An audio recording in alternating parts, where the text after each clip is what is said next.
Hey YouTube. So went and got a KX250 two-stroke.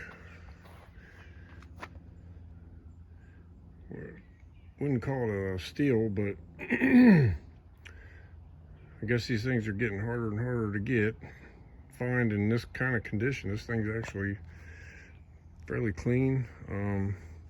Somebody's definitely replaced the plastics and put graphics on it, and definitely put, I would say they definitely put a bolt kit on it. Excuse me. So, make a long story short, I guess, y'all know I've been riding this, or at least trying to ride this 23 KX250. Spent gobs of money on the suspension. Don't get me wrong, this bike runs fantastic. It's a very smooth power plant. It's got tons of power, but it's very manageable.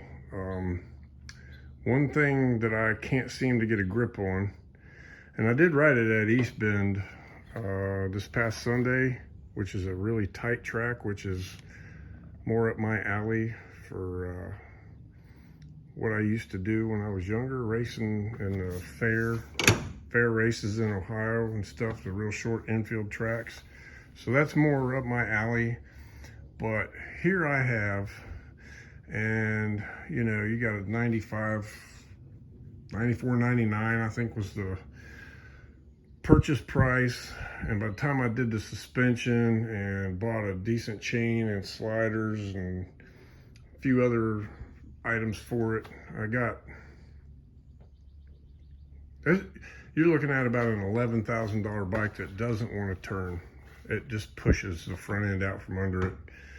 I didn't do too bad with it at East Bend, but the clay was hard packed, and if it's any kind of loose at all, I cannot keep the front end under that bike. So this is let's see, I think I had, if I'm trying to remember here, I think I had a 97 KX250, I had an 04 KX250, and I had an 07 KX250. So I never had a 99 to 02, but this is the exact same year as the KX that I showcased on my channel that Sean Hoover restored. And this thing runs quite well. It's very crisp. It has a full Pro Circuit exhaust. It's a platinum, which is fine by me. I don't have to worry about keeping up with that works pipe. I think it has, yeah, it's a Pro Circuit silencer, but it has the spark arrestor. This is a forestry, US forestry approved. It's got a little screen in the end of it. That's pretty much the extent of that, to keep sparks from flying out and catching the woods on fire. You know how that goes. By the way, that is a scupper plug out of my kayak. It just happens to be green, so that worked out. There's a few items that I've already changed out on it. Number one being obviously the grips, because it seems like 90% of people buy whatever's on sale. I had these dual compound Kevlar. I think they changed the name to Aramid or whatever, but that's what they are. I really wish these things came with no waffle. That would be great. I hate waffle grips, but unfortunately you can only get these in the half or the full waffle. It had a really cheesy clutch perch on it. This obviously is the stock clutch boot, but I had this adjust on the fly. If you look down here, you can see it's a 4-stroke because it had a hot start lever on it. But I just happened to have it laying around, and put a little end play on that. There we go. Everything's smooth as butter.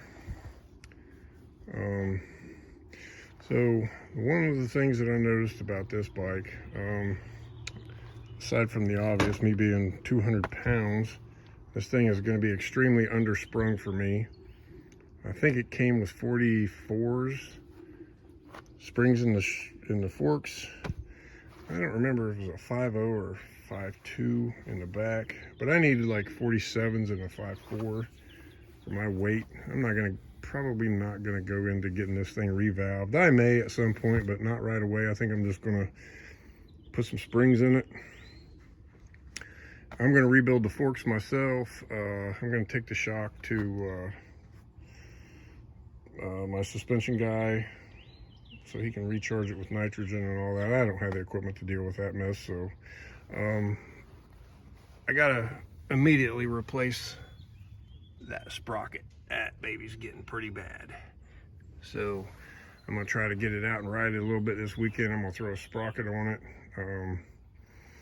My friend Sean's got a spare 49 tooth that we can try out, and I don't care for those Pro Taper handlebars. Those things are wide like beach bars, man. Somebody, whoever bought them could have cut an inch off either end of them and narrow them up a little bit, but they'll work for now. Probably buy, I really do like those Renthal fat bars that's on the Honda, so I'll probably buy the same bend and just put those on this. But yeah, guys, I'm pretty excited about this. I rode it the day I bought it, and wow, man. I remember these old KXs, they hit like a ton of bricks, man. It was very, very stout little motor. To smooth it out, I'll probably buy a flywheel weight to put on it to smooth out the power a little bit. And put a aftermarket reed valve on it. And it doesn't need much, really.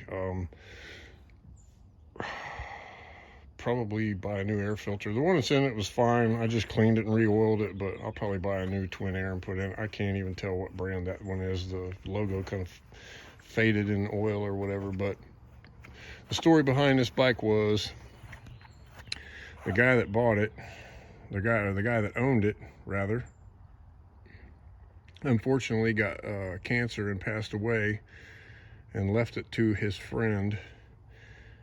And I bought it from his friend. So the guy was kind of particular about how he kept things. So you can see that he kept it in fairly decent condition. When I bought it, I talked with the guy for a few hours on the phone. He sent me a bunch of pictures. I was real thorough about this. And believe it or not, the forks weren't leaking.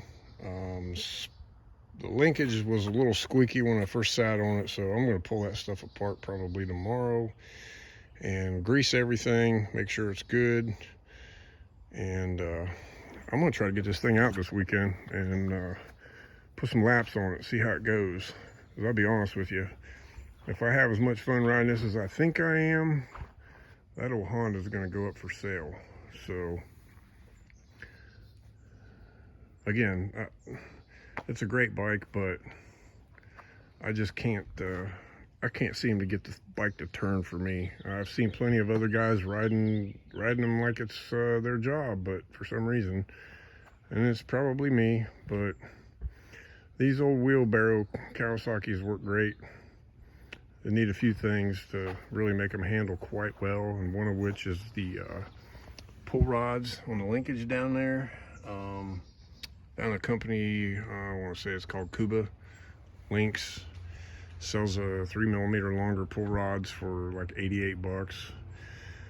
Can't even buy the Pro Circuit ones anymore, or you go on a waiting list for 1.5 to 2 years before they get enough interest before they'll run some. But I don't know what it would hurt keeping half a dozen of those things on the shelf, but since there's plenty of people still riding these two-strokes out here, but is what it is. I would prefer to buy the Pro Circuit stuff, but I know the details. You know, they basically extend them 3mm from center line to center line, so that's what they do. Also future, probably look at finding an 08 to 12, I believe.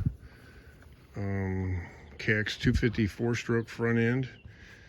This is the reason I don't want to revalve the suspension, is because I want to actually upgrade the front end to a more modern set of forks and triple trees, because what it does is it changes the offset of the triple clamps, brings them in, makes the bike turn a little bit better. Again, I never really had much issue with turning these things. It was basically, without those pull rods, if you're trying to hammer through some rollers or whoops, it will dance around pretty bad, and it doesn't handle braking bumps real well. Pull rod puts the shock in just the right position where it works better. But yeah, there it is, guys. Should be a lot of fun. I'm really excited about riding this thing. Yeah, so I'll update after we get her out this weekend. Might even shoot some videos at the track. But there it is, man, the 2002 KX250 two-stroke. Don't forget to like and subscribe, and thank you for watching.